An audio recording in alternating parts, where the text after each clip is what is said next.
Well, hello my lovelies, it's Murky Meg here.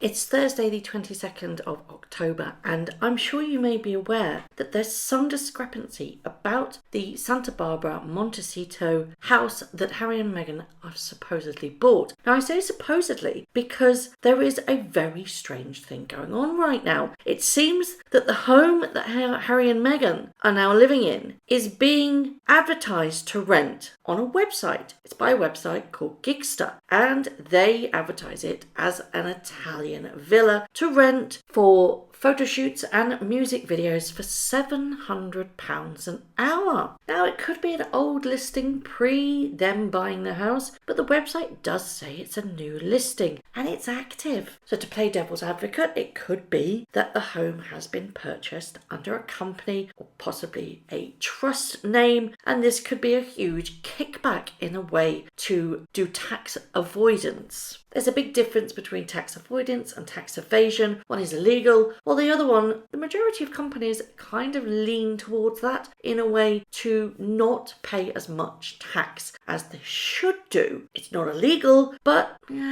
people aren't particularly happy about these $1 million deals and these multi-millionaires, billionaires that get about their business by paying very limited tax. I say everybody should pay the tax that they need to pay, but some people don't want to do that. This could very well be that sort of scheme. Now, by offering it up on the website, but never actually taking any bookings, it's a way to cement that fact that they are using this property as a business.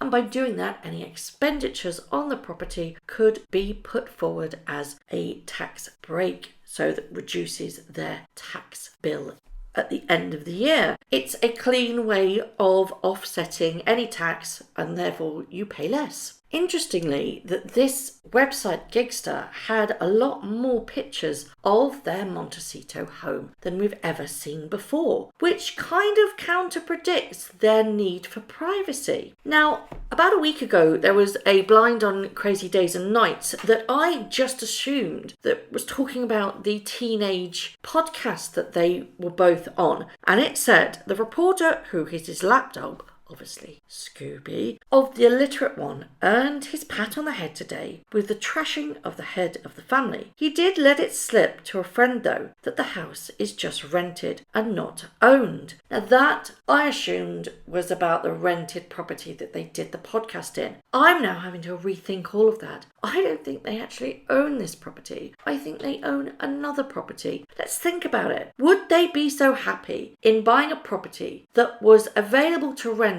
previously and therefore had all the pictures of the gardens, of the interior, everywhere about on the website? Why haven't those pictures been taken down? Because they live there. That is a huge red flag in my opinion. Mr. and Mrs. We want privacy. They would never buy a property that was so open on the internet. But they have confirmed that they have bought a property. So are they lying, or have they bought another property and they are just using this as a front? Are they renting it? Have they bought somewhere else that is actually their home? Is that being done up? So they're renting this Montecito home and waiting for that one to be finished. Because it makes sense, doesn't it? They are so hungry and demanding for privacy. Why buy a house that is so available online? It does make you wonder why the Santa Barbara property in Montecito was so public and they own it. I don't think they do,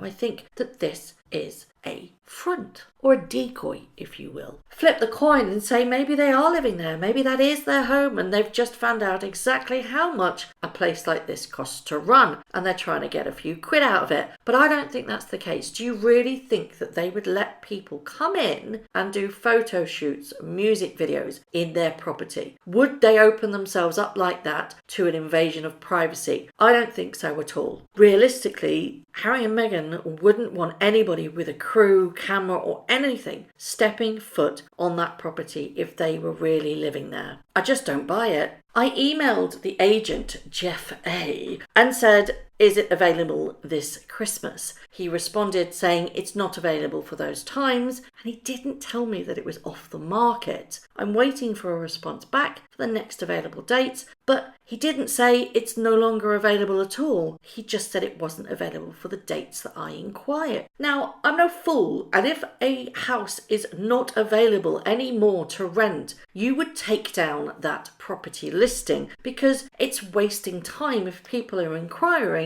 if it was available to rent. You'd think, wouldn't you? You wouldn't waste your time if you were busy. Then you've got to ask the question, so if this a front or a decoy, are they living there or are they living somewhere else? Are they with Doria? Could they have rented this house out just to do their Zoom calls? Therefore, it is a decoy. Is it just purely there for their business? Because it's really always bugged me about these Zoom calls that they are so obsessed with privacy, yet they do these calls looking into their house with all their beautiful belongings behind them that they keep moving around to make sure everybody knows about the product placement. Yes, it's there. Keep moving around. If you see it, you'll never unsee it. Watch out for the book, the woman book. It keeps moving. Who does that? Who moves everything here, there and everywhere in the space of a few weeks? It's because she wants people to notice. She's a clever little sausage, Meghan Markle. So is this house purely being rented for business and the Zoom calls? Are they living somewhere else? Then you've got to ask, well, have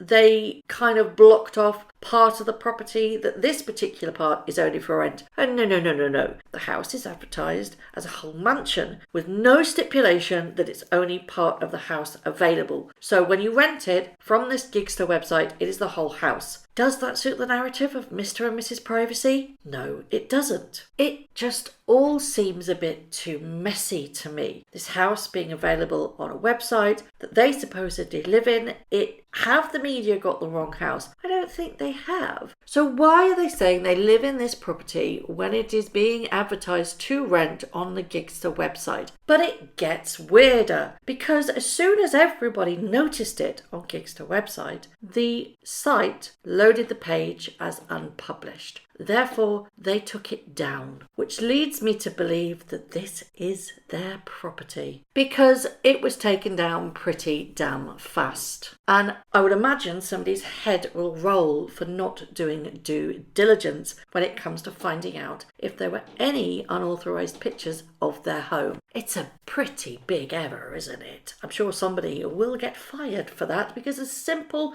Google reverse image search would have shown that website. Now, a good friend of mine on Twitter, Bria, actually posted, she said I tried to book it and took me all the way to the payment process. I pretended I wanted to rent it for a film, made up a fictitious company name, and if I had $11,700, I could book it from the beginning of December. That is a huge error. I think what they've probably done is that they haven't notified the company that it's no longer up for rent. But the pictures are all out there and they will never be erased from the internet. We have them stored, we have the receipts, and they're there. That is a huge security risk, and I'm sure that Meghan herself has steam pouring out of her ears. That just confirms that it is their home because it got taken down so quickly. So I'd love to know your thoughts on this whole debacle. Do you think it was the previous owner who had put it up for rent and now Harry and Meghan have brought it, that it was just an error and it didn't get taken down? Were they aware that the listing was even on Gigster? I would imagine they weren't, otherwise, again, it would have been taken down. Who do you think informed them, and how do you think they feel about their entire house being out there for public display? Will they even carry on living there? Do they see this as a massive security breach? And how do you think they feel about it? As always, I would love to know your thoughts. Thank you very much for watching. If you haven't already, please subscribe to my YouTube channel, hit the notification bell, and also that like button. I'd like to take this opportunity to thank all of my followers for all the tips and all the emails, DMs that everybody sends to me. It really is greatly appreciated. So thank you very much for watching once again.